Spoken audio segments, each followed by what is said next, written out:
¿Ya? Dale, güey. Bueno, el día de hoy vamos a informar sobre lo que se está haciendo en el CONACYT. Han habido cuestionamientos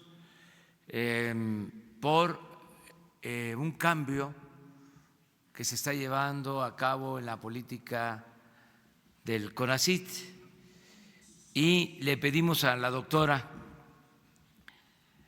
Elena Álvarez que les presente toda la estrategia que se está siguiendo para fortalecer la ciencia y la tecnología en el país, sin corrupción, sin influyentismo y buscando vincular la ciencia, la tecnología al bienestar de nuestro pueblo. Entonces, ella va a informarles sobre este tema en un momento para que tengan todo el tiempo, porque es un poco larga su exposición, pero vale mucho la pena para que se tengan todos los elementos. Y yo les respondo preguntas sobre lo general, como siempre, en esta primera parte.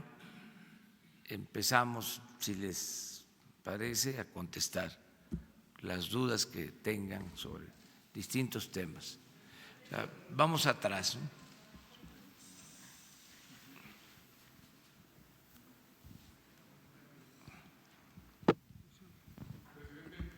Presidente, buenos días. Michelle Mejía, de Multimedios Televisión.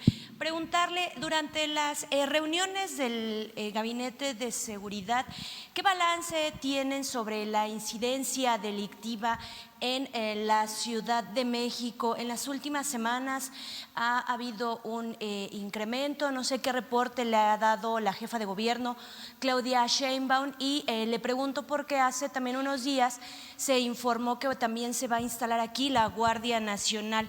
Se había comentado que solamente iba a estar en las zonas limítrofes, pero incluso ya hay algunos alcaldes que van a solicitar, ya hicieron la petición a la jefa de gobierno, pues de que estén ya patrullando los elementos de la Guardia Nacional en todas las alcaldías. Y bueno, también todo este contexto se da pues en medio de algunos asesinatos, homicidios a jóvenes. ¿Qué balance hay sobre este tema? Y si en algún momento usted estaría pensando en implementar alguna estrategia como lo hizo en Tijuana hace unos meses. Gracias. Sí, miren, en el caso de la Ciudad de México, durante mucho tiempo estuvo bajo control la delincuencia, es decir, había una tendencia a la baja en los delitos. Yo creo que esto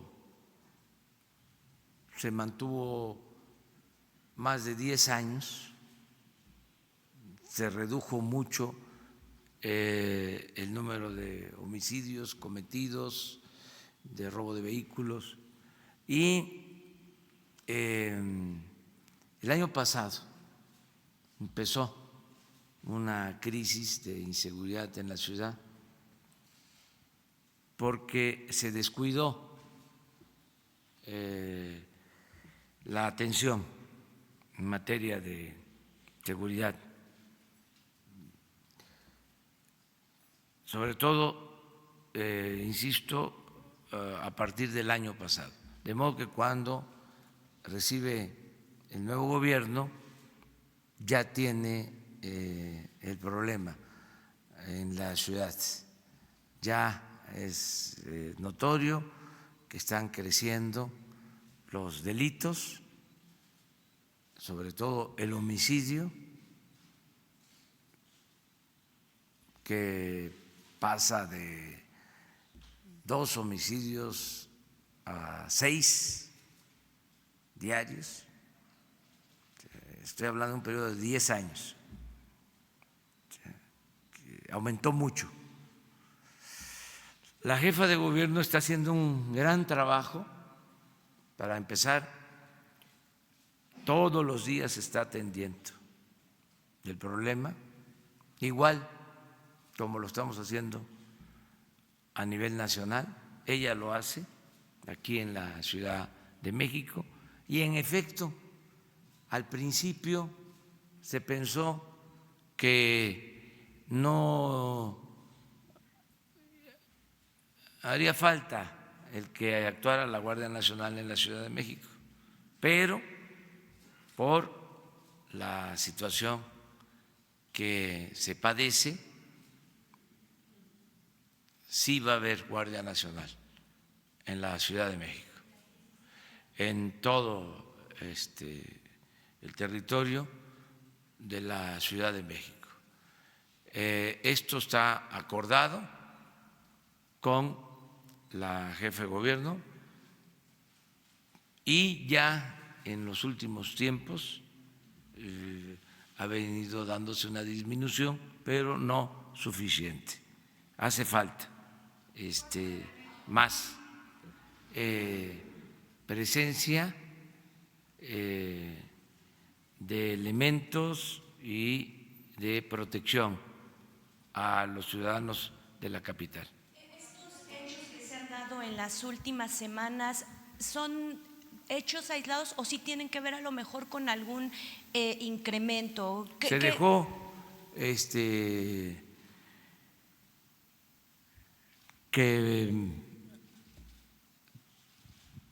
hicieran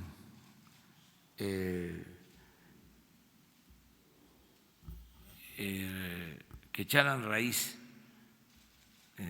bandas en la ciudad, que no había. Entraron grupos de la delincuencia llamada organizada.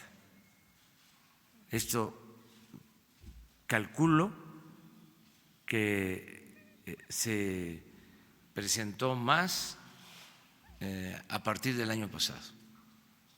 Entonces, en algunas demarcaciones de la ciudad, y eso es lo que ha estado causando problema, pero ya se tiene toda una estrategia para eso. Presidente, y otra pregunta, comentarle sobre esta mudanza que va a realizar aquí en Palacio Nacional.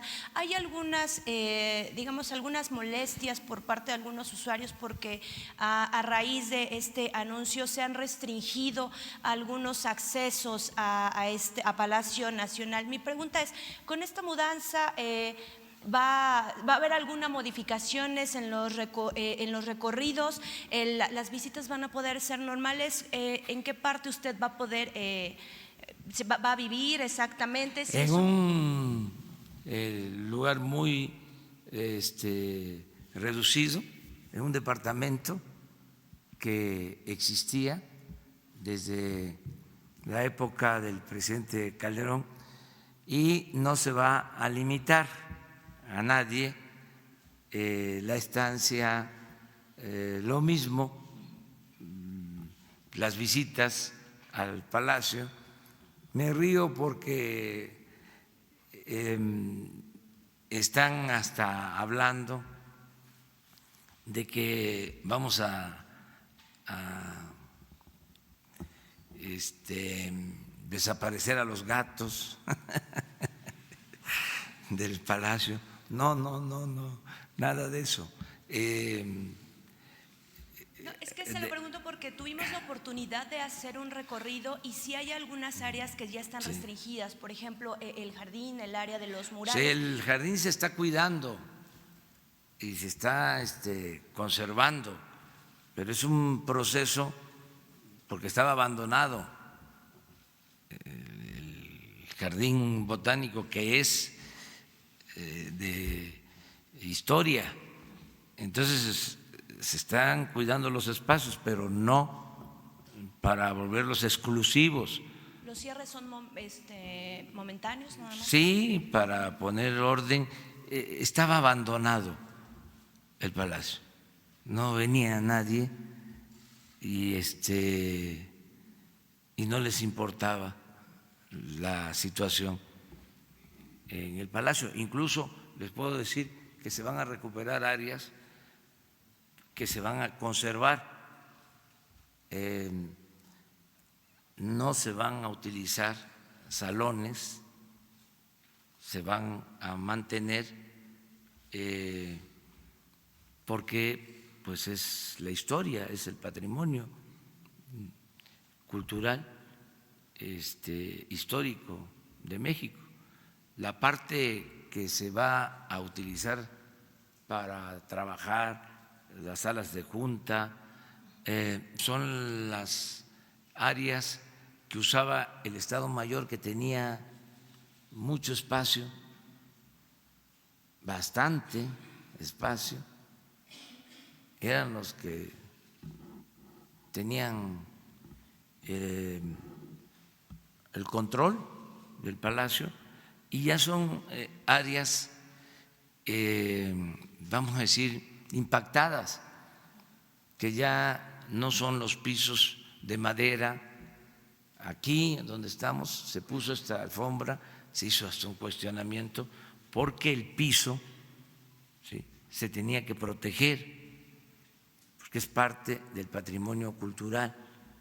Entonces por eso se puso esta alfombra, y también hubieron cuestionamientos al respecto, pero se hizo con ese propósito, porque si no podía Lina llamarnos la atención, porque este es un monumento histórico. Entonces eso es lo que estamos haciendo, básicamente. Gracias. ¿Mande?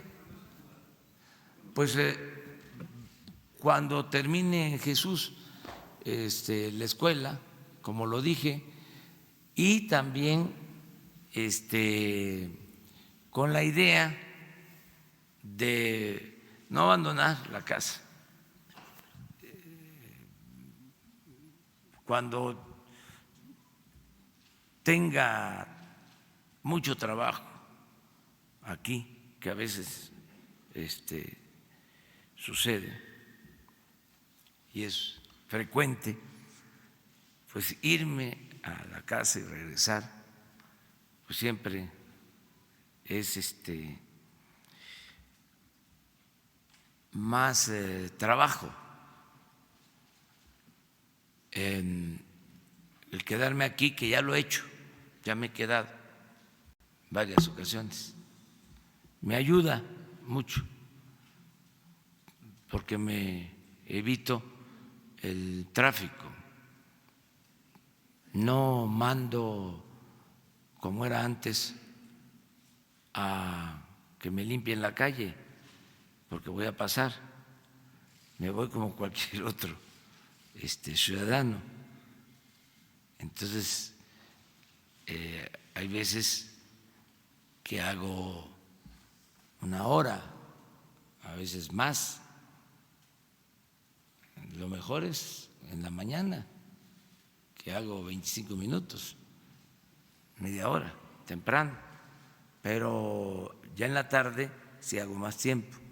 Entonces, también es eso, el que si tengo posibilidad, pues como cualquier otro ciudadano, estar en la casa de uno, y esto es para estar pendiente de mi trabajo, ocupado de mi trabajo.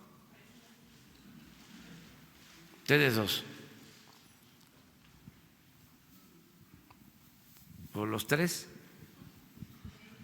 Buenos días, presidente. Diana Benítez, del periódico 24 Horas. Preguntarle sobre esta queja que hizo el embajador de Canadá respecto de la Comisión Federal de Electricidad. No estaría respetando los contratos de gasoductos. ¿Cree que esto va a afectar la firma del Tratado de Comercio con Canadá? ¿Y qué va a pasar exactamente con estos contratos? Y por otro lado, preguntarle también, ayer el Instituto Nacional de Transparencia ordenó que usted dé información respecto de los coches que utiliza para trasladarse. Sabemos que son unos Jetta. Nosotros también habíamos ingresado una solicitud de transparencia preguntándole exactamente a quién pertenecen estos coches. Cuando usted presentó la declaración patrimonial, nos había comentado que pertenecían a su esposa, pero en la declaración que nos presentó de ella los coches no venían. Preguntamos vía transparencia si pertenecían a usted, a su esposa, no sé si a Morena, incluso Morena Ciudad de México, o si Presidencia los había adquirido, pero nos dijeron que desconocían esta información. Entonces, si nos puede decir a quién pertenecen los Jettas, presidente, y qué otros coches utiliza para trasladarse, por favor. Pues nada más los Jettas, y cuando salgo las camionetas por cuestión de que son más fuertes para la carretera, me traslado en camionetas, pero aquí en la ciudad con los Jetta, y no sé exactamente a nombre de quién están, pero hoy lo informamos. Esos son los vehículos, pues, los Jetta. Me siento muy bien con los Jets. ¿Y cuántas camionetas tiene para salir fuera? Pues no sé, pero sí, miren, se vendieron no sé cuántas y todavía quedan.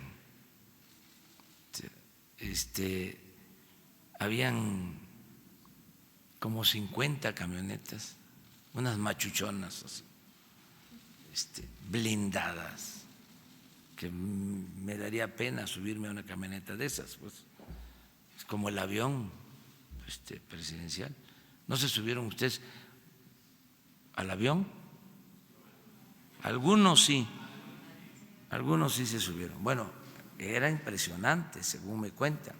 Subieron algunos y les dijeron, fíjese la obediencia que había antes, cómo hemos avanzado. Lo subieron, les dijeron, no pueden grabar nada, no pueden filmar nada. Y los bajaron, les mostraron el avión y no salió nada en los medios.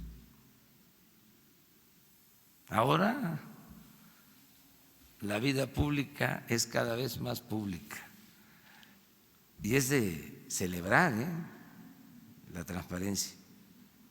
Entonces, también hoy te damos lo de las camionetas para que tengan la información. O sea, ¿cuántas se tenían? Eran muchísimas. ¿Y con cuántas nos quedamos para estos viajes? Lo de los contratos, presidente, por favor.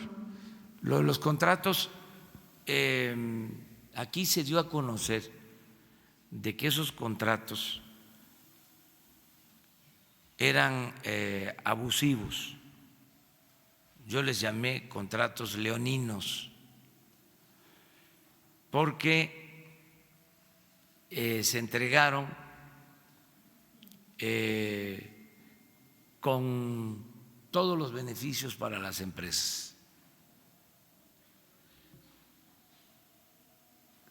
Las empresas construyeron, se tiene que pagar 5 y hasta 8 veces más del costo inicial por financiamiento. O sea que si un gasoducto costó 1,000 millones, se terminan pagando 5,000 millones. Estamos hablando de dólares, de 1,000 millones de dólares a 5,000 millones de dólares. Si la construcción, el gasoducto se paró o lo detuvieron por protestas, el gobierno tiene que pagar multas. Y al final, la obra no es del gobierno, sino de la empresa. Entonces, dijimos, es cosa de recordar las anteriores conferencias, de que íbamos a buscar el acuerdo para que las empresas ayudaran y que no se tuviese que pagar tanto, porque si esos contratos se aplican tal cual, pues se terminaría de quebrar la Comisión Federal de Electricidad, se arruinaría la comisión, que de por sí la entregaron muy disminuida, muy mal económicamente, saqueada prácticamente. Entonces, ahora se inició un proceso que tiene como propósito principal el que haya un diálogo con las empresas. En este caso, esta empresa canadiense, y se va a buscar que mediante la conciliación se resuelva el problema. Presidente, este proceso ya tiene meses, ya nos había platicado de ello, pero ¿ha habido algo que no se haya logrado con esta empresa, un acuerdo, o por qué el embajador sale a decir esto? Bueno, el embajador tiene que hacerlo, como lo haría cualquier embajador, tiene que defender a una empresa de su país, pero se va a llegar a un acuerdo, porque tenemos también nosotros que defender los bienes y los intereses del pueblo de México. Entonces, ¿no afectaría que se ratifique el...? No, para nada. Miren, una de las cosas importantísimas que a veces se olvidan es de que cuando se negoció el tratado, nosotros pusimos como condición, y éramos apenas observadores, porque todavía no era yo presidente constitucional, sino presidente electo, cuando se tocó el tema del sector energético, había un capítulo muy abultado, y dijimos que eso no lo aceptábamos, porque nos ataba por completo.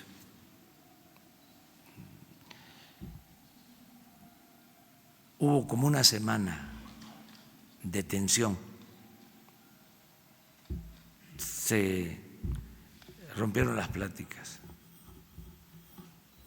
insistió el gobierno de entonces, insistieron todos en que aceptáramos y dijimos, eso no. Estamos de acuerdo en lo demás, pero eso no. Ese capítulo no. Y por eso yo le tengo consideraciones, respeto al presidente Donald Trump, porque ya cuando estaba a punto de darse a conocer, todo esto se manejó en sigilo, pero ya cuando estaba a punto de darse a conocer de que no se iba a llegar a un acuerdo por ese tema, el presidente Trump aceptó nuestra propuesta. Y ese capítulo quedó en 2 párrafos, porque algún día, a ver si no mañana, se los voy a poner. ¿Y qué dicen esos 2 párrafos? Palabras más, palabras menos, de que México es un país libre y soberano en el manejo de sus recursos naturales, en particular del sector energético y en especial del petróleo. Entonces, eso no está en el tratado. Si alguien dice que no va a suscribirse el tratado por eso,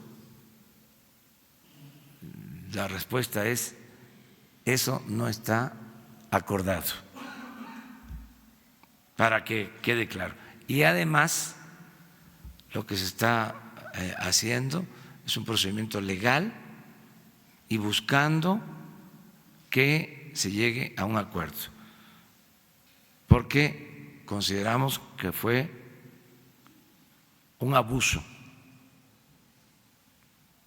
el que se hayan hecho esos contratos que afectan la hacienda pública. Entonces queremos un acuerdo para que no se perjudique la hacienda pública. Eso es lo que se está buscando. Pero allá atrás, sí. Presidente, muy buenos días. Para preguntarle, según datos del delegado general en el estado de Guerrero de ayer, Pablo Amílcar Sandoval, hasta el día de ayer se habían distribuido alrededor del 20% del fertilizante que necesitan los campesinos de Guerrero para mejorar su producción. El 70% de producción en Guerrero es de autoconsumo, es lo que comen nuestros paisanos. Yo soy guerrerense, sobre todo en la montaña.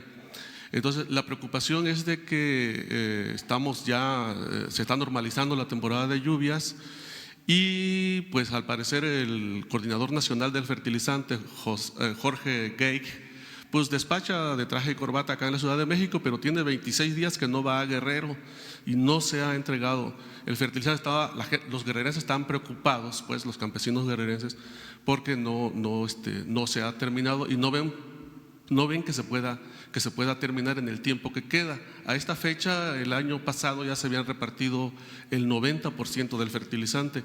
Mi pregunta es, ya que el coordinador general del fertilizante no ha ido casi un mes a Guerrero, y bueno, sé que es cómodo despachar aquí desde una oficina de aire acondicionado en la Ciudad de México, de traje y corbata, pero mi pregunta es, ¿tienen instrucciones estos funcionarios, así como el secretario de Desarrollo Rural, de no ir a Guerrero? A ver, ¿tú no me preguntaste ayer sobre esto? ¿No tienes nada que decir al respecto? ¿No escuchaste? Es lo del fertilizante. Tú me preguntaste ayer. A ver, ¿qué me preguntaste? Es que es polémico y es interesante, porque son posturas distintas, contrapuestas. Sí. A ver, no, yo te voy a contestar, pero espérame, porque esta es otra visión. ¿Qué me preguntaste ayer o antier? Ayer. A ver, mientras buscas, yo contesto. Miren, están trabajando allá en Guerrero y se están distribuyendo los fertilizantes y tengo la información que el día 15 de julio se termina de entregar todo el fertilizante. Pero en Guerrero ya está lloviendo, sobre todo ¿Cómo? en la montaña. En Guerrero, sobre todo en la montaña, ya está lloviendo. Sí, presidente. pero se va a terminar de entregar. Ayer hablé yo de que era un programa que llevaba ya mucho tiempo manejado de una forma y ahora cambia ¿sí? Y se va a manejar de otra manera. Y entonces, siempre que hay los cambios, bueno, imagínense ahora cuántas resistencias hay al cambio, la palabra reaccionario viene de eso, ¿sí? De que en los movimientos de transformación, cuando hay un cambio, pues hay una reacción. O sea, hay quienes se oponen al cambio. Entonces esto genera una polémica. Es normal. Sí. ¿Sí? Esto que vamos a ver ahora con CONACYT, lo de los gasoductos, lo de ayer que vimos sobre la austeridad en el IMED, o sea, todo tiene que ver con los cambios que se están llevando a cabo. Entonces, porque no es más de lo mismo. Ya tienes tu… Bueno, pero termino de decirte que la información, que es lo más importante que tengo, es que el día 15 de julio se termina de entregar todo el fertilizante. Ese es el informe que me dio ayer el secretario de Agricultura. Y me informó de que están trabajando, entregando el fertilizante con resistencias, porque han detenido a quienes van a la entrega del fertilizante, han habido bloqueos, porque hay resistencias por esta nueva forma de proceder. Pero tú me planteaste algo Jaime, ayer. Sí, de bajo palabra le reitero la pregunta. A ver, nada más. Si fue el día de ayer. Acércalo. Perdón. Sí. Si el día de ayer fue saqueada una bodega y un camión de fertilizante en Teconoapa, Guerrero. El reparto de ese apoyo para campesinos se lo disputa el gobernador priista Héctor Astudillo al gobierno federal. Incluso exigió al coordinador nacional no criminalizar la entrega. La pregunta es, ¿cuál será la postura de su gobierno ante la evidente manipulación que pretende el gobierno de Guerrero sobre este apoyo a campesinos? Y dos, usted ha dicho que nadie debe de usar los programas sociales para hacerse promoción. ¿Hará usted algún llamado o recordatorio a los gobernadores en este sentido? O sea, son posturas, ¿sí?, que existen sobre esto. Lo más importante es que se entreguen los fertilizantes a tiempo. Le voy a pedir al secretario de Agricultura que venga mañana. Sí, presidente, yo espero que le estén informando bien, pero los caminos ya con las lluvias empiezan a cortar. Los ayuntamientos no están participando para entregar el fertilizante. Y tengo otra pregunta más. Tengo entendido que se invirtieron 300 millones de pesos para comprar semilla mejorada, que tampoco se ha entregado. Como ya están las lluvias, ya no se va a poder usar esa semilla. Entonces, ¿habrá alguna sanción para porque ahí se va a quedar la semilla? Pues en esta época de austeridad, gastar 300 millones y dejarlo en bodega es hasta criminal. Esa es mi segunda pregunta, presidente. ¿Habrá alguna sanción? Mañana viene el secretario de Agricultura y les informa bien sobre esto. Ya ha estado aquí, ya informó, pero mañana de nuevo, si les parece. A ver, pero por allá quedaba otra compañera.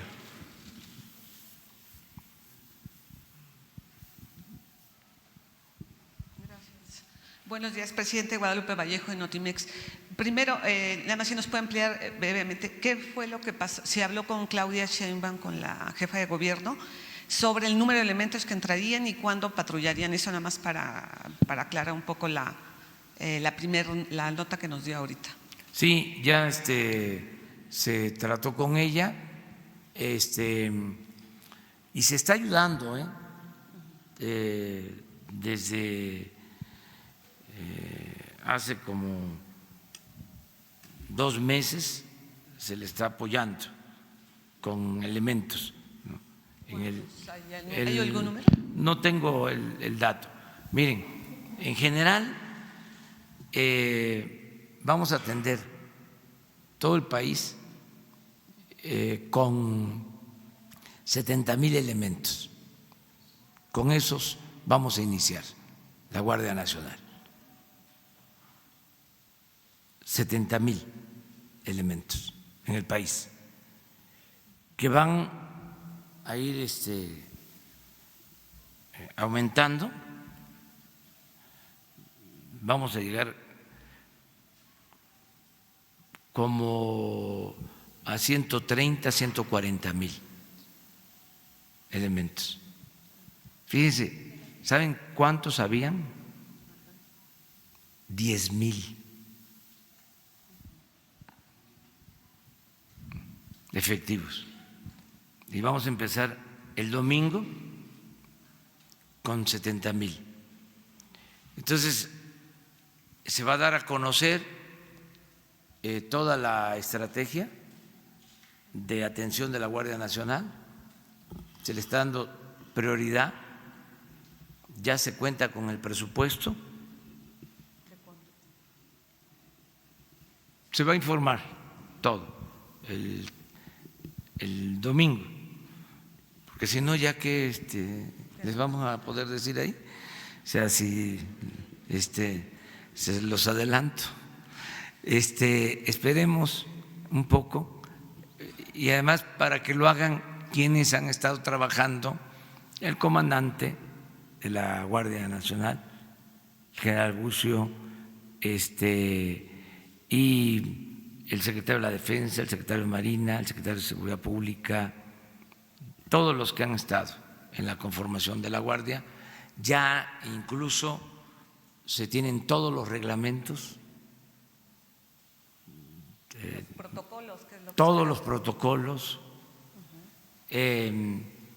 están por terminar. Hoy, mañana terminan los primeros cursos de formación. Entonces ya el domingo les informamos bien y cuántos elementos para la Ciudad de México. Sí, presidente, le preguntaba esto porque organismos no gubernamentales e incluso legisladores han cuestionado el que parte de esa Guardia Nacional se haya ido a ambas fronteras cuando su función era otra. ¿No considera, bueno, ellos coinciden que hay una militarización en las fronteras, una crisis humanitaria, a lo que se suma la fotografía que dio la vuelta al mundo? Mi pregunta es si hay un plazo para que en ambas fronteras se retire la Guardia Nacional o va a estar nada más los 90 días, pues en lo que se contiene esta Es que ya migración. se tenía contemplado como parte de la función de la Guardia Nacional atender la frontera sur. Es parte de un programa. Ya se tenían contemplado que iban a estar 6,000 elementos. Les estoy hablando de 70,000 en general para la frontera sur, porque les recuerdo, son 266 coordinaciones. Ese es el plan general. Como no se tienen todos los elementos, vamos a iniciar con 150 coordinaciones. Una coordinación va a atender en una primera etapa 2 coordinaciones y hasta 3, y luego en la medida que se tengan más elementos se van a ir creando nuevas para cubrir las 266. Ese es el plan, pero de inicio vamos a estar en todo el país. Y el número de elementos tiene que ver también y la ubicación de la sede de la Guardia con los sitios en donde tenemos más incidencia delictiva, donde hay más violencia. Es toda una estrategia que ya va a comenzar. Y finalmente, se canceló una vez más la licitación de la entrega de medicamentos. ¿Tiene alguna información al respecto? No hay ninguna demora, es parte de lo mismo. ¿Se entregará en tiempo y forma? Sí. Es que eran negociazos, se rayaban, yo los entiendo. Miren, estoy convencido de que hace falta un programa prioritario de implementación de terapias para atender la enfermedad de la corrupción. Es que, de veras, qué ambiciosos, qué desesperados, no tenían llenadera. ¿Se acuerdan todo el escándalo que hicieron? Y ahí van a ir saliendo las cosas. Entre más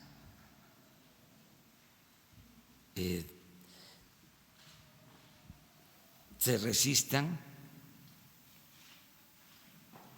entre más reacción haya, más se van a ir dando a conocer las cosas. O sea, y no me van a echar la culpa a mí, sino que yo tengo que aquí aclarar, es mi responsabilidad.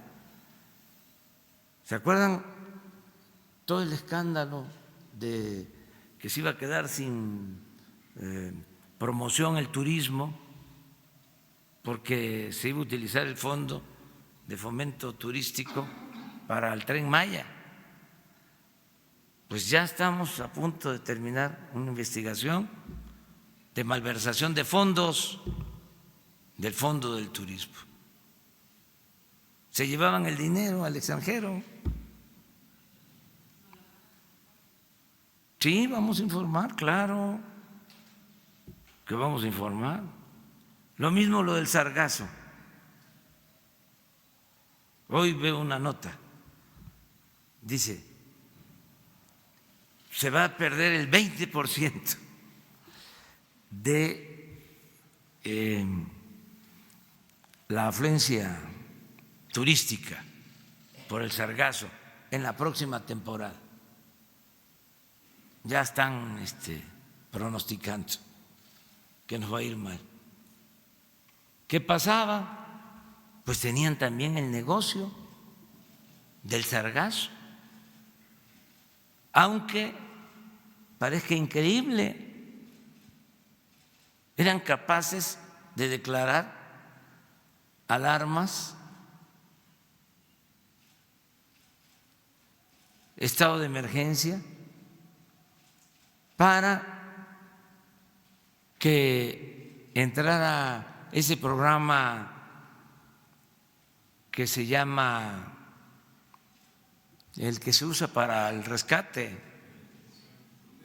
Fonden. Era un barril sin fondo, el Fonden. ¿Por qué? Porque al declarar una emergencia ya no se licita nada, todo se compra de manera directa. Y había toda una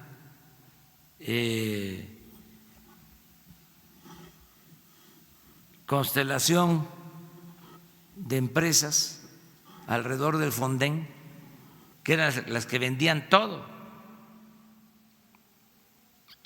láminas, despensas, cáteres, todo esto manejado por Gobernación,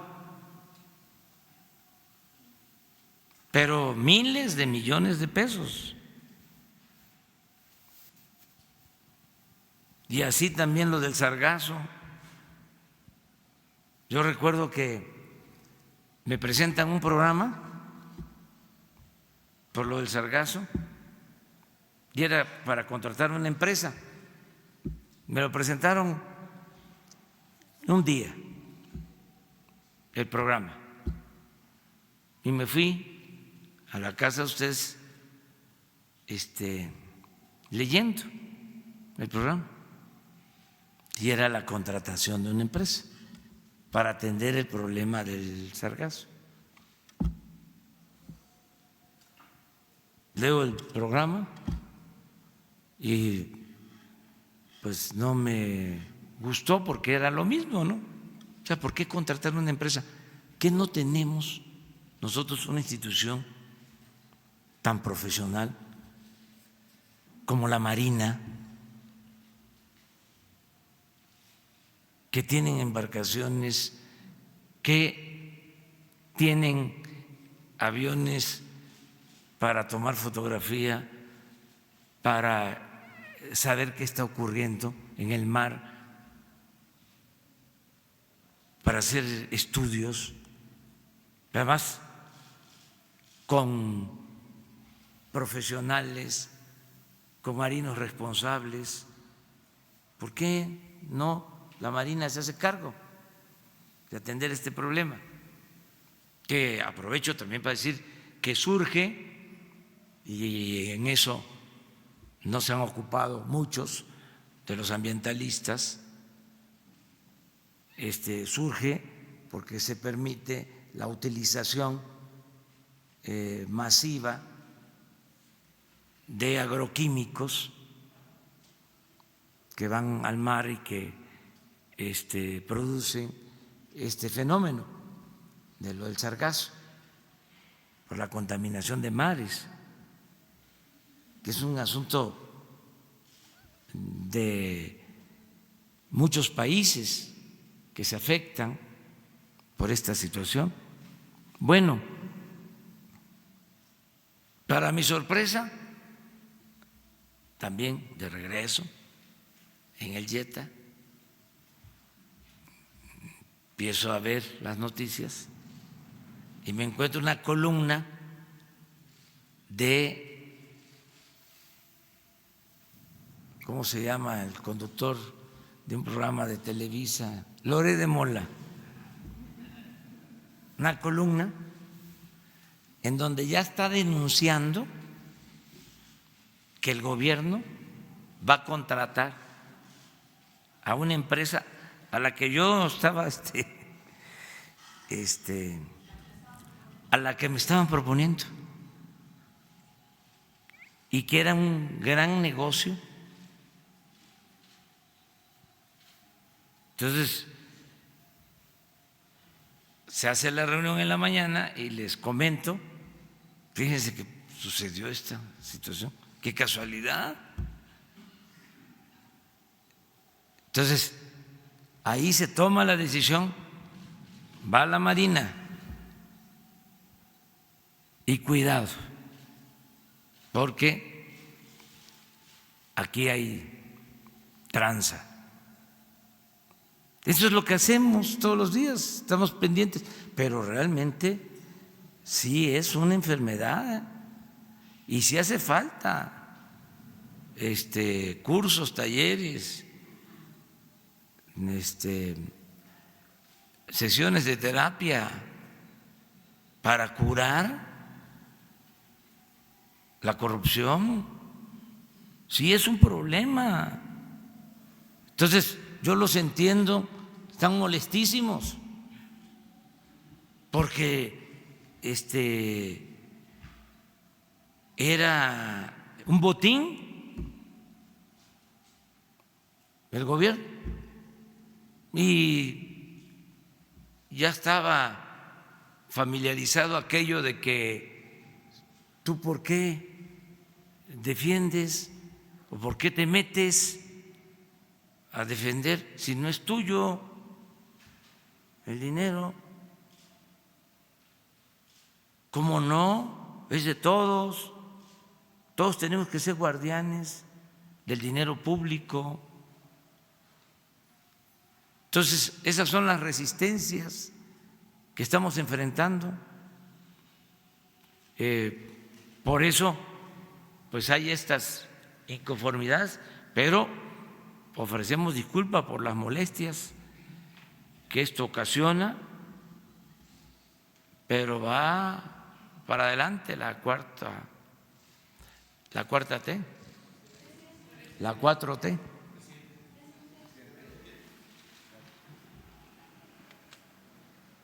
Gracias, presidente. Buenos días. Daniel Blancas, de Crónica. En la última semana tuve la oportunidad de hacer un recorrido por la franja fronteriza, pero en especial del lado de Centroamérica. Realmente creo que es un reto para su gobierno, quizás uno de los más importantes, el poder controlar la franja fronteriza. Hay cerca de 400 puntos ilegales detectados por la Secretaría de Gobernación, donde pues prácticamente entra todo, sin supervisión ni vigilancia.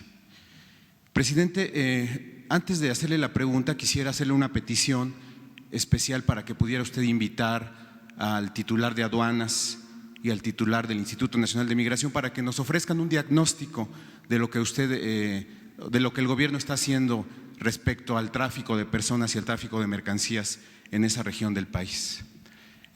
La pregunta concreta, presidente, es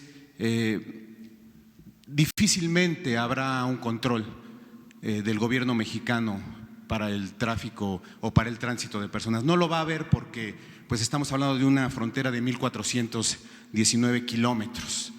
¿Se abocará el gobierno a detener o a ordenar la migración ya cuando los migrantes estén en territorio mexicano?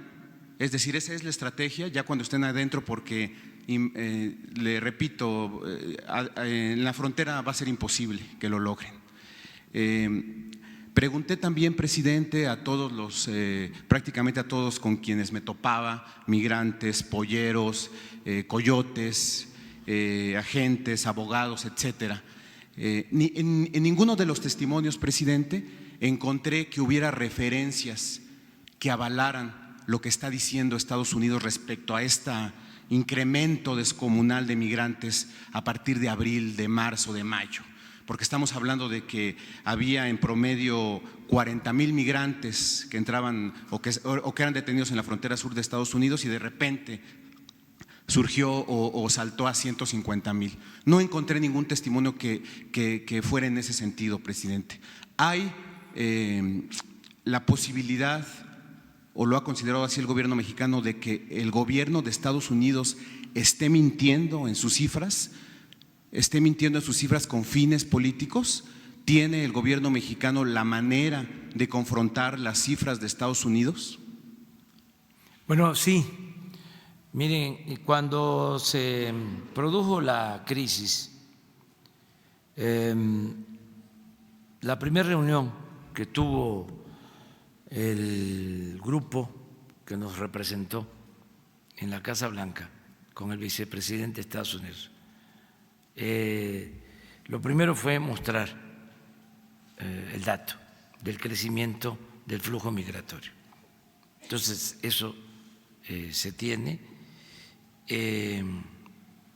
Nosotros tenemos esa información y estamos dándole seguimiento. Pero fue información que les entregó el gobierno de Estados Unidos a ustedes. Sí, y nosotros tenemos nuestra propia información también. ¿Y va en el mismo sentido, en el descomunal exceso de migrantes de 40,000, de 50,000 a 150,000? Sí creció. Pero en ese porcentaje, presidente. Al doble, en términos generales. Sí. Y esto tiene mucho que ver con lo que está pasando en Centroamérica. O sea, la mayor parte de la migración se produce, se genera en Centroamérica y en particular en Honduras. Es el país que tiene más migración de los 3 países de Centroamérica más cercanos a nuestra frontera. Es Honduras, en donde ha crecido más. Sí, desde luego también Guatemala, menos Salvador. Todo esto porque hay una situación difícil en Centroamérica. De ahí nuestra insistencia en atender las causas, en impulsar actividades productivas, en crear empleos, lo que ya estamos haciendo y lo vamos a seguir haciendo. Pensamos nosotros que vamos a lograr atemperar el fenómeno migratorio. Lo tenemos que hacer. Pronto les vamos a informar porque tenemos un plazo que es el 10 de septiembre, que son los 3 meses, pero vamos bien. Es un problema, como tú lo mencionas, complejo, difícil, pero lo estamos atendiendo de la mejor manera posible. De los 400 puntos que hay para cruce en la frontera sur, ya le decía yo que aproximadamente 380 son ilegales, no hay presencia de autoridad, 11, 12 sí hay garitas, sí hay casetas de migración, pero predomina la corrupción, presidente. Con una mordida uno puede meter lo que sea, y lo viví e incluso lo hice para simular esta situación. ¿Qué diagnóstico tiene usted de la corrupción que predomina en la aduana y en el Instituto Nacional de Migración en esa zona fronteriza? Igual que el gobierno que recibimos, podrido, lleno de corrupción en general. Se tuvieron que despedir por corrupción alrededor de 500 agentes de migración y no se termina la limpia. Y sí quiero que les informen tanto el director de aduanas como el de migración sobre este tema. O sea, son instituciones que se echaron a perder por completo, pero no solo esas, todas, desde aquí, desde el Palacio, todo el gobierno. Es que parece que es retórica, que es discurso. No, el principal problema de México es la corrupción. Eso fue lo que dio al traste con todo. Esa es la causa principal de la desigualdad económica, social. Por eso se desató la inseguridad y la violencia, por el saqueo, en el que intervinieron sector público y sector privado. Se creó un grupo a partir de las privatizaciones, de la política neoliberal. No significaban mucho, casi nada en términos económicos, en términos financieros, y de repente se convirtieron en los hombres más ricos del mundo. Es un fenómeno, y eso desgraciadamente permeó, no lo echó a perder todo, porque es muy fuerte nuestra cultura o nuestras culturas, son muy fuertes. Este es un pueblo con muchos valores, una gran reserva de valores culturales, morales,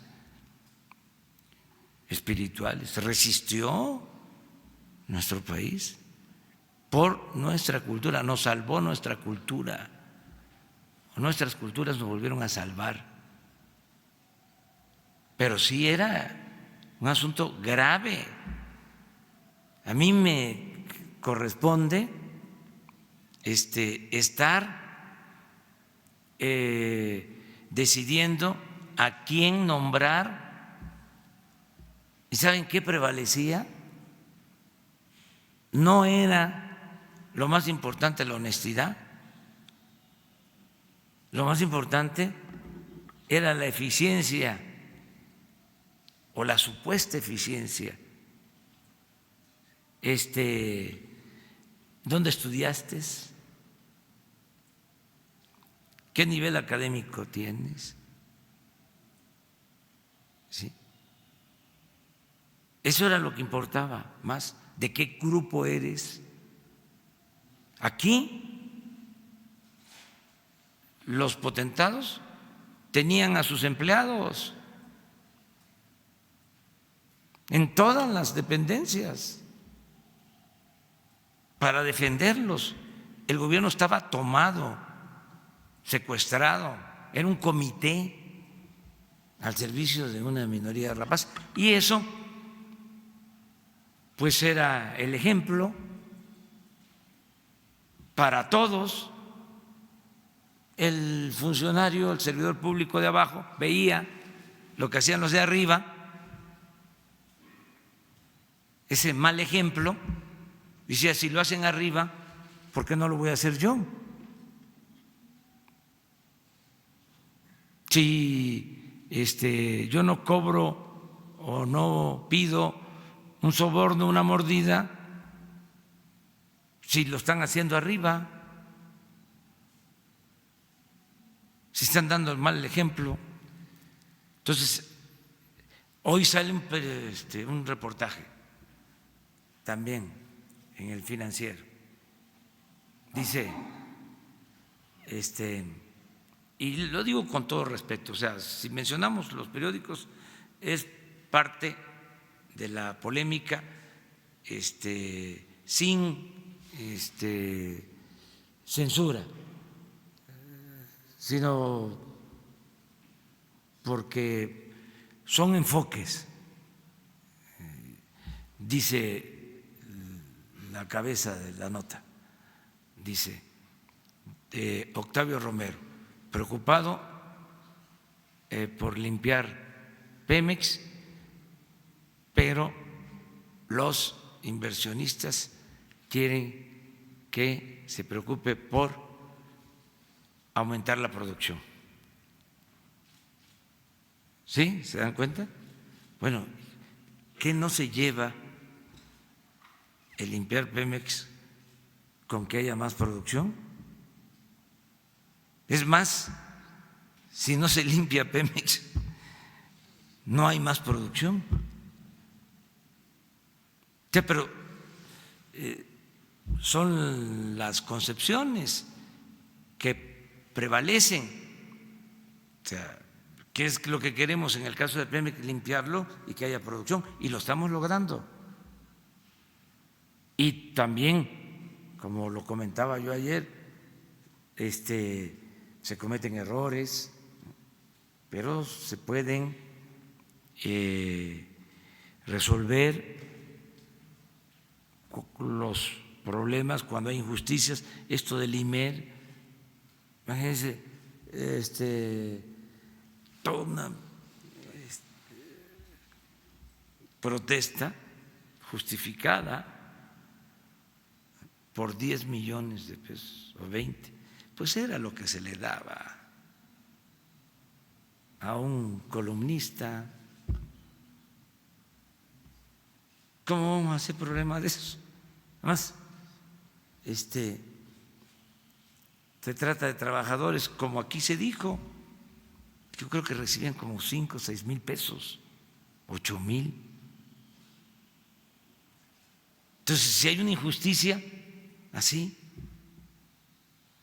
se repara. Pero tenemos que aplicar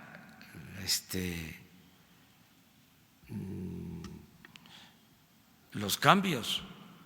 Les cuento otra. Está en el Senado la iniciativa de austeridad y les quieren hacer cambios a la oposición. ¿Qué no quieren? Creo que es un artículo, creo que el 24. Y es un buen tema también de debate. Ahí se establece de que si un funcionario público termina, no puede en 10 años, es lo que nosotros proponemos, irse a trabajar a una empresa privada vinculada a el trabajo que tuvo como funcionario público. Pues ya brincaron, no les gustó. Entonces me dicen, no, es que para que pase hay que negociar esto. No, si ese es un problema. ¿Qué hicieron los funcionarios de todo el periodo neoliberal? Se fueron a trabajar a las empresas, subsecretarios, secretarios, hasta presidentes. Salían de aquí y a trabajar a las empresas privadas. Imagínense con toda la información que uno tiene. Ir a trabajar. Hubo un caso en donde se creó una empresa para el petróleo y se llevó la empresa privada al que estaba trabajando en exploración y producción de petróleo, de Pemex. O en las medicinas se llevaban a los que compraban, claro, a los responsables de la Entonces, compra de medicina. Claro que viene en la subasta, las rondas, y ese director de la empresa privada, antes funcionario, sabía dónde estaban las reservas y de pura casualidad le atina. Y el contrato va dirigido a un área donde hay petróleo. O sea, es información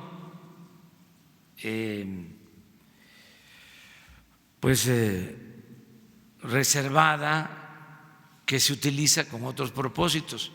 Entonces, no se puede, eso se tiene que terminar. Hagan la lista, yo escribí en mi último libro, bueno, no el último, pero sí el de la salida, hago un análisis de todos los que trabajaban en el gobierno y se pasaron a las empresas. Una de las características, estas reguladoras que crearon para facilitar la privatización, el saqueo, hay algunas, sobre todo las que tienen que ver con el sector energético, que me llamó la atención porque puro joven, cuando en el gobierno ya la mayoría somos mayores, pero ahí hay puro joven. ¿Por qué? Porque van nada más capacitándose, conociendo el entramado de las dependencias y los contratan y se convierten en gestores. Entonces, eso es un contubernio. O sea, tiene que separarse el poder político del poder económico y el gobierno tiene que representar a todos. Presidente, para volver al tema y para redondearlo, entonces está el compromiso de que pueda usted invitar a los directores de aduanas. Aquí. Bueno, y usted sabe que los… Nada más que van a estar aquí, si les parece, cuando regrese Marcelo, porque él es el que coordina toda la acción que se está llevando a cabo en materia migratoria, y aunque también va a incluir a aduanas, invitamos al de aduanas, pero que venga Marcelo y ustedes puedan conocer qué se está haciendo en política migratoria y en Hacienda, Sí, en aduanas. Por supuesto que usted sabe que los reporteros en la calle no tenemos la verdad absoluta, pero sí un trozo de la realidad, y mi hipótesis periodística es que Estados Unidos miente con las cifras que está ofreciendo y que son motivo de esta estrategia.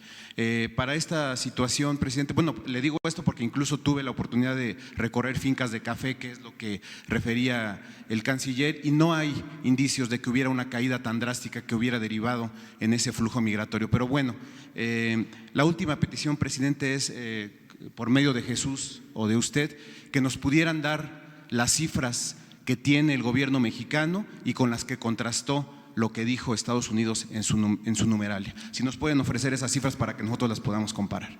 ¿Qué les parece si cuando regrese Marcelo les da toda la información? Pero ahorita no las tienen estas cifras que tiene el gobierno mexicano. Sí, pero o me con las que gustaría contrastó. más porque está iniciando el programa o estamos cumpliendo con el compromiso que hicimos. No nos lleva más de una semana, ¿sí? El encuentro termina, ya va a concluir, o sea, entonces la semana próxima incluso es conveniente que el pueblo de México tenga todo el informe sobre la política migratoria y lo que se está haciendo. Para el posible encuentro con Donald Trump. No, eso surge porque a él le preguntan y él hace un comentario y aquí me preguntan a mí y yo contesto, pero no hay nada. Lo que sí puedo comentarles es que como no pude asistir a este encuentro en Japón, me representa Marcelo, me representa el secretario de Hacienda, que ya también está en Japón, los dos, y yo envié una carta a cada jefe de Estado, a cada jefe de gobierno. Marcelo la va a entregar a cada uno de los participantes. En estas negociaciones que se tuvieron nada más, y en relación con lo que dice el colega, en estas negociaciones que se tuvieron con los Estados Unidos, en estas 12 horas que usted ha calificado pues de cruciales y muy fuertes, quisiera saber, ¿se pidió por parte del gobierno de los Estados Unidos la presencia en México de agentes infiltrados justamente para detectar a posibles integrantes del crimen organizado o simplemente para mitigar el flujo migratorio? No, ¿Se pidió? No, ni lo aceptamos. Era costumbre en gobiernos anteriores, era un secreto a voces, ¿no? La presencia de agentes encubiertos Sí, pero por no. parte de agentes de Estados Unidos. En la actualidad, ¿hay o no hay agentes estadounidenses en nuestro territorio? Pues hagan es lo que investigación? contestó Marcelo la vez pasada, ¿no? De acuerdo a los convenios que hay y la participación que tiene Estados Unidos con su embajada, pues tiene personal, pero para ser claros, precisos, cuando se llevó a cabo el acuerdo para evitar que impusieran los aranceles, nosotros no permitimos, es más, ni se trató el tema, no se trató y tampoco lo íbamos a permitir. Dos más.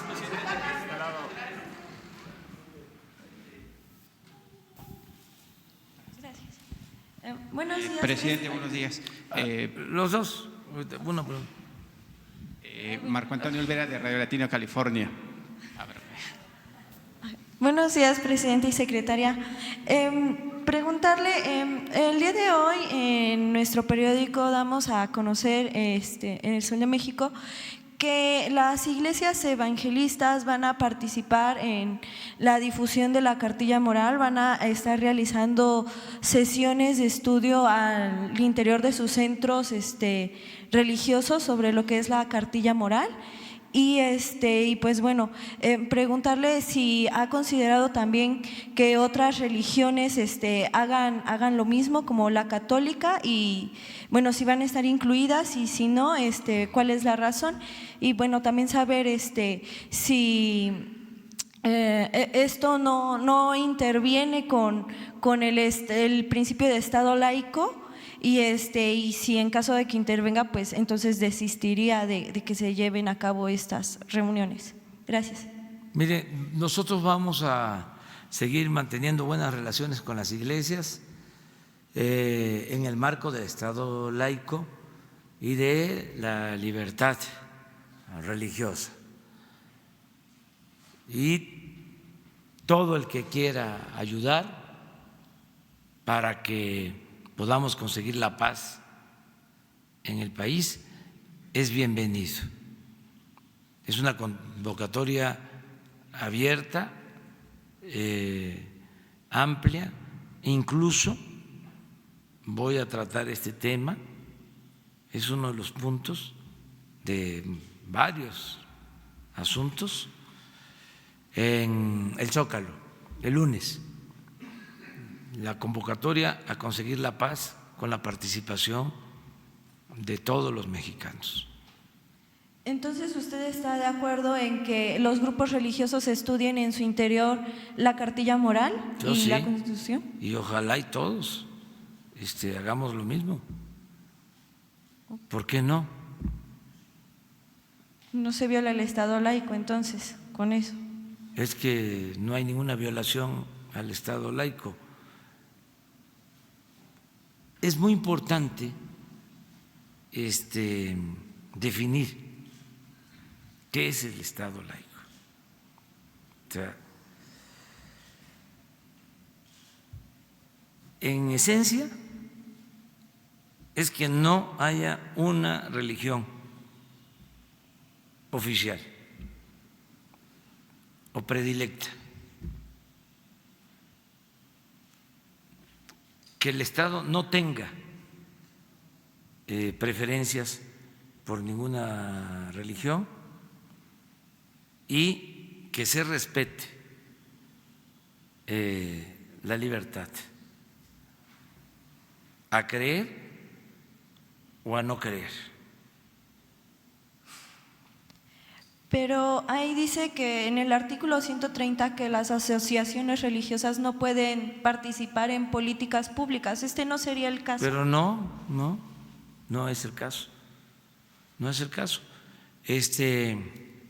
Miren, cuando se quiso distribuir en las escuelas la cartilla moral de Alfonso Reyes, se argumentó de que era una injerencia, ¿sí?, de las iglesias o de la religión en las escuelas, pensando de que la cartilla de Alfonso Reyes tiene un propósito religioso. Él mismo lo explica muy bien, lo aclara. Son valores universales, son preceptos aplicados a lo largo de toda la historia del mundo por creyentes y no creyentes. ¿Qué sucedió entonces? Que se mandaron a hacer, no sé si miles o millones de ejemplares y se quedaron en bodega y no se entregaron. Y los que se opusieron, y eso se los dejo a ustedes de tarea para que lo investiguen, pues no se caracterizaron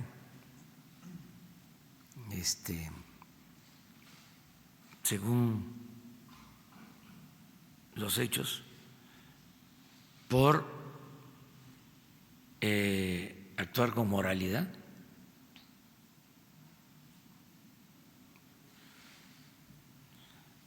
Entonces, yo no sabía de esto, pero si en las iglesias se ayuda, ¿sí?, a fortalecer valores lo celebro. Si en las logias se fortalecen valores, lo celebro. Si en la asociación civil de ateos se fortalecen valores, lo celebro. Si en la asociación civil de agnósticos se fortalecen valores, lo celebro. Que vivan los valores, que viva lo espiritual, que no reine, predomine lo material. No solo de pan vive el hombre. Pero bueno, está bien la investigación. O sea, qué bien que el periodismo haga investigación como el de ustedes. Y ya nada más por último, sobre Fertinal, hoy también se revela que son millones de dólares los que se está pagando en la nómina, y usted había dicho que pues bueno, eran 3.500 trabajadores en la nómina que pues ni estaban trabajando. ¿Se va a hacer un proceso de limpia? ¿Ya se está trabajando, digamos, en eso para pues dejar de pagar, o sea, este dinero y generar más ahorros? Y si en esto pues estaría analizando algunos casos como el de Cristian Alanís, que recientemente entró ahí a Fertinal y que pues bueno, también gana como bastante. Y había preguntarle también sobre él, si él fue él aportó dinero en su campaña y registró la marca de AMLOV para poder comercializarla. Esto pues no interfiere de alguna forma con un conflicto de interés, y pues ¿qué se estaría haciendo en el caso? Gracias. No sé nada de eso último, o sea, nada. Y pues no se permite la corrupción, ya lo hemos dicho. En el caso de que sea una gente que no tenga buenos antecedentes, pues no va a poder trabajar en esta empresa. Acerca de los trabajadores, pues estamos por resolver qué se hace. Desde luego hay que darles opciones, hay que darles alternativas. No vamos a hacer lo que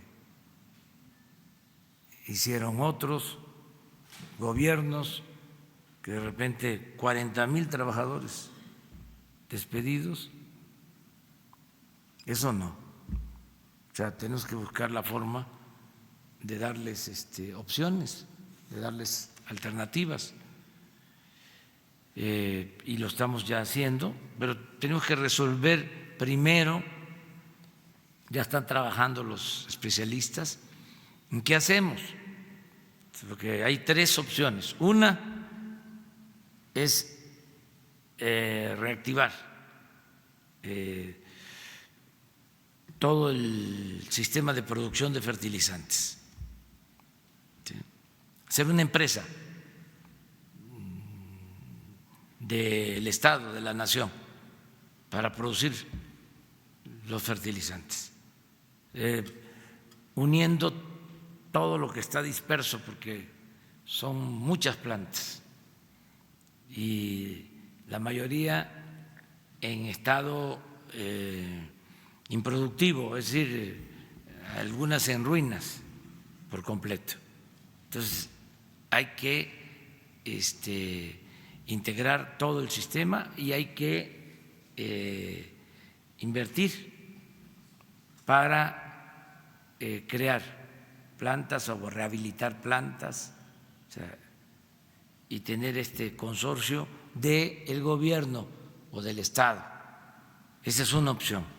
Y ver que los trabajadores que ya se tienen en Cozoleacaque, en Coatzacoalcos, en Lázaro Cárdenas, en Camargo, o sea, se integren. Esa es una opción.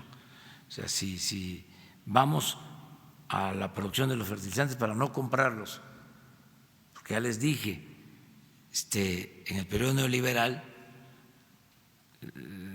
se destruyó toda la industria de los fertilizantes y de ser autosuficientes en fertilizantes pasamos a ser importadores de fertilizantes. Todo lo compramos afuera. No se produce fertilizante prácticamente en México. Entonces, esa es una opción. La otra es vender todas las plantas. Va a significar una pérdida, porque las plantas está demostrado que se compraron con sobreprecio. Pero además hay una deuda de cerca de $1,000 millones, que pues ni modo que el que compre va a quedarse con la deuda. Y lo tercero que se está explorando es que se pueda crear un complejo para producir fertilizantes con inversión pública y privada, una sociedad. Entonces, todo eso lo estamos ya revisando y están también los problemas jurídicos o judiciales. Se tenían que presentar denuncias para que quedara constancia y se castigara a responsables, porque si no, nosotros íbamos a heredar toda esa podredumbre. Entonces, ahí vamos, poco a poco, pero sí vamos a tomar pronto una decisión y aquí les vamos a informar. Presidente, buenos días. Marco Antonio Olvera, de Radio Latina, California. Hay un tema ahí que preocupa a los vendedores, a los billeteros de la Lotería Nacional. Le voy a leer para no caer en imprecisiones. Hay 6,000 agremiados en la Lotería Nacional a nivel nacional. En la Ciudad de México, los que venden los billetes tienen que recaudar 100,000 pesos para que tengan derecho a un servicio médico a medias. En la provincia tienen que juntar o vender 68,000 pesos para que también obviamente tengan un servicio médico. Al final de cuentas, bueno, de los 100,000 pesos, ellos nada más se quedan con 10,000 pesos al mes y entre sus pagos y lo demás, al final se quedan entre 5 o 6,000 pesos. El problema aquí, presidente, es que hay 5 o 6 personas que ahora voy a mencionar que tienen las mayores concesiones de la Lotería Nacional. Alfonso Navarrete Prida, 5 concesiones en Obregón, en Hermosillo, en Nogales y Guadalajara. Horacio Balboa, 5 agencias en Tehuacán, Puebla, solamente en Tehuacán, Puebla. Víctor Almaguer con 7 concesiones. Jorge Gutiérrez Barrios también participa, no tengo el dato con cuántas concesiones. Y Miguel Aceves Bucana, tampoco tengo la precisión de las concesiones. Esos señores se llevan la mayor tajada de la venta de los boletos y los boleteros, que son 6,000 a nivel nacional, están preocupados y quisiera preguntarle, ¿qué pasará si se desaparece la lotería o hay una fusión con pronósticos deportivos? Y esa es la pregunta, la primera que sí me responde, presidente. Es una fusión con pronóstico deportivo. Eso se acordó para ahorrar en gastos de operación. Y le voy a pedir a Ernesto Prieto, que es el encargado, que les presente su plan y que tome en cuenta esto que tú estás denunciando y se apoya a los billeteros, que se les apoye. Y estoy seguro que lo va a hacer Ernesto. Y si hay irregularidades de quienes no tienen por qué tener esas concesiones, que se cancelen. Pues es un exceso. Sí, que se cancelen. Y otra cosa que está ahogando a la Lotería Nacional es el tema de los IEPS, porque le están cobrando el 30%, que representa 1.500 millones de pesos anuales. Sí, en eso habría que ver. Les voy a comentar que no estamos nosotros haciendo ninguna modificación en lo fiscal, porque hice un compromiso de no hacer cambios en lo fiscal, que implica también no aumentar impuestos, no crear impuestos nuevos, dejar esto hasta que se acredite el gobierno. Porque una de las malas prácticas que prevalecieron durante mucho tiempo es que el gobierno, quitado de la pena, aumentaba los impuestos y nunca llevaba a cabo una política de combate a la corrupción o una política de austeridad. No ponía el ejemplo. Entonces siempre se decía, hay que apretarse el cinturón. Pues ahora el que se va a apretar el cinturón, el que se está apretando el cinturón es el gobierno, dando el ejemplo para poder decir, si hace falta, miren, consideramos que debe de aplicarse esta reforma fiscal, pero primero dar el ejemplo, poner orden, acabar con la corrupción y que haya austeridad. En este compromiso que hice está también el no reducir impuestos, no modificar ninguna ley. Me vienen a plantear que se deduzcan impuestos. No, ahora no. Es lo mismo, o sea, ya no va a haber condonaciones de impuestos, todo eso se termina. ¿Por qué habían estos privilegios fiscales? No es el caso de los billeteros, aclarándolo. Estamos hablando de los de mero arriba. Porque se suponía que con eso se estimulaba la inversión. Y al final ni se estimulaba la inversión y se creaban estos privilegios.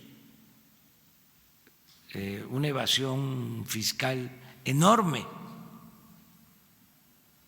Entonces, por eso fue como un amparo que las cosas queden como están en lo relacionado con las leyes y con el mismo marco legal en lo fiscal vamos a demostrar que se puede ser eficientes. Entonces, en eso de las modificaciones de impuestos, ahí no vamos a poder por ahora dar respuesta, ¿no?, a estas demandas, pero sí en lo que tiene que ver con la seguridad social, todo lo que es el sector informal, el llamado sector informal, que es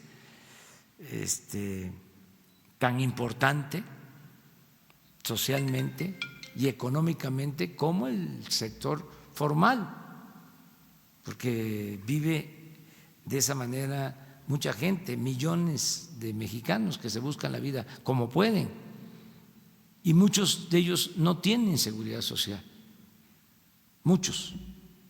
Por eso me estoy ocupando de que podamos tener un sistema universal de atención médica y de seguridad social. Hacia allá vamos, poco a poco.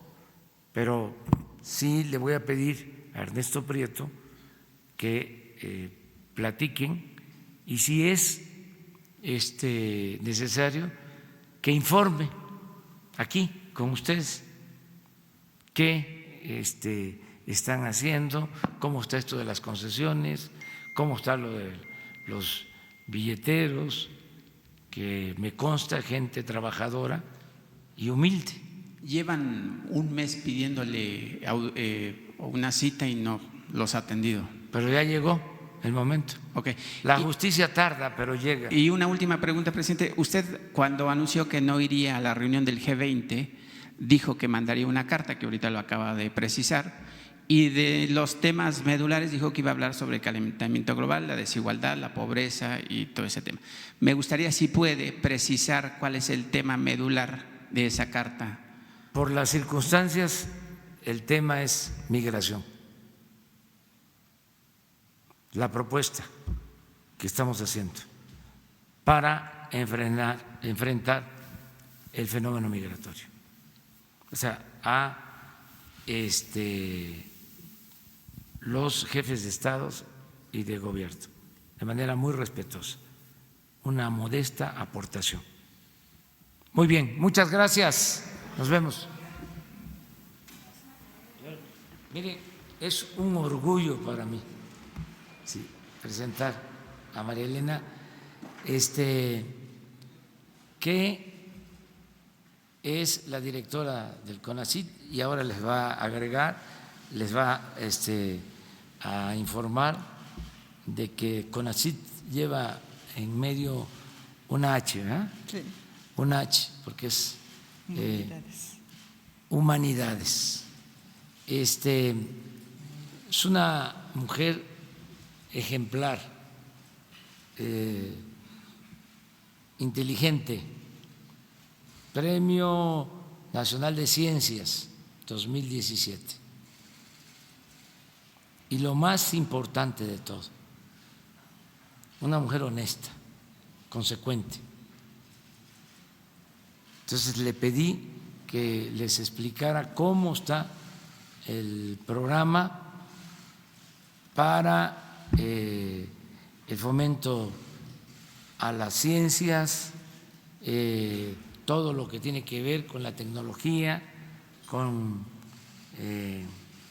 la innovación, algo que está de moda, que se habla mucho, que ella les explique lo que estamos haciendo y de esta manera también se aclaren algunas dudas que se tienen.